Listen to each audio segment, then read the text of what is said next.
بسم اللہ الرحمن الرحیم۔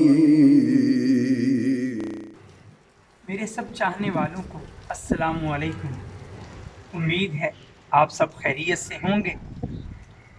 آج ایک نئے ماحول میں ایک نئی ویڈیو لیے آپ کے سامنے ہوں۔ میں نے کل ذکر کیا کہ اللہ تعالیٰ کی رحمتوں بھرا یہ عشرہ نجات شروع ہو چکا رمضان المبارک میں، اور کیا عجب اللہ تعالیٰ کی طرف سے خوشگوار ہمیں احساس ملا کہ اس عشرے کے پہلے دن ہی اللہ کی رحمتوں بھرے بادل نے ہم کو ڈھانپ لیا۔ یا آپ محسوس کر رہے ہوں گے میرے لباس سے بھی کہ اس پہ بارش کے قطرے بھی گر رہے ہیں، تو اللہ تعالیٰ ہی تو وہ ہے، والذی ارسل الرياح، جو بھیجتا ہے ہواؤں کو بین یدی رحمتہ، اپنی رحمت کے آنے سے پہلے۔ تو یہ ہوائیں، یہ بادل، یہ بارش اس کی رحمتوں کی نشانیاں ہی تو ہیں۔ اور پھر دیکھیے آج آپ کے سامنے ایک بات بھی رکھنا چاہوں گا۔ اللہ تعالیٰ کا دین اسلام ایسا دین نہیں ہے جو صرف اور صرف ہمیں ایک کام کرنے کے لیے کہہ دے اور پھر عمل سکھائے ہی نہ، ایسا بالکل بھی نہیں ہے۔ کل میں نے ذکر کیا کہ عشرہ نجات میں ہمیں عبادات بھی کرنا ہے، ہمیں تلاوت بھی کرنا ہے، ہمیں نوافل بھی ادا کرنے ہیں۔ تو پھر کیا قرآن، کیا نبی کا فرمان ہمیں یہ باتیں سکھاتا بھی ہے؟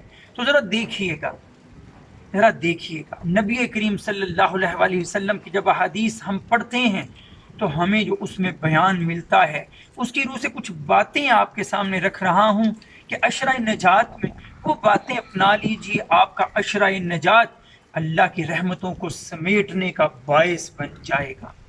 سب سے پہلی بات تو یہ کہ ایسی جگہ ڈھونڈیے جہاں سکون ہو، جہاں آپ دنیا والوں سے الگ ہوں، تنہا ہوں، کیونکہ دنیا والوں کے ساتھ انگیجڈ رہیں گے، ان کے ساتھ باتوں میں لگے رہیں گے تو اللہ کے ساتھ باتیں نہیں کر سکیں گے۔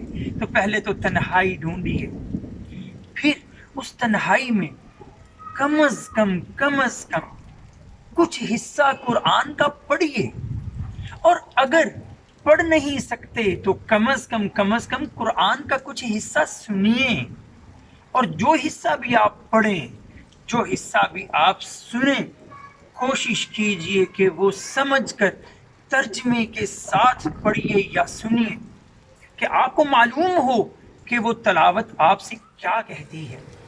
پھر کوشش کیجئے قرآن مجید میں جو چھوٹی چھوٹی صورتیں موجود ہیں انہیں یاد کیجئے، کہ جب آپ رات کے کسی پہر میں نوافل پڑھنا چاہیں تو وہ چھوٹی چھوٹی صورتیں مختلف رکعتوں میں آپ پڑھ سکیں۔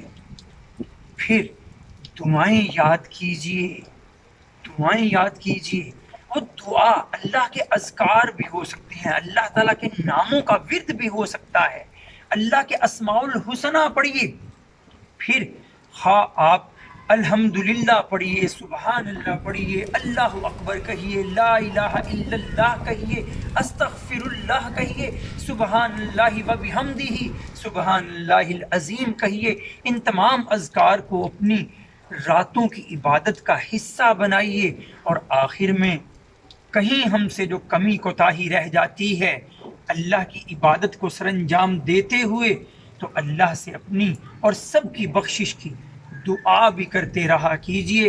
اور عشرہ نجات میں خصوصی طور پہ تاک راتوں میں، جب کہ کوئی ایک رات لیلۃ القدر بھی ہوگی، اس کی خاص دعا یاد کیجئے، اللہم انک عفو تحب العفو فاعف عنی، اور سب کے لیے مانگیں تو فاعف عنا۔ تو ان سب معمولات کو اپنی زندگی کا حصہ بنائیے، اللہ کی رحمتیں اور جہنم سے نجات کا پروانہ حاصل کرتے جائیے۔ وآخر دعوانا ان الحمد للہ رب العالمین۔ السلام علیکم۔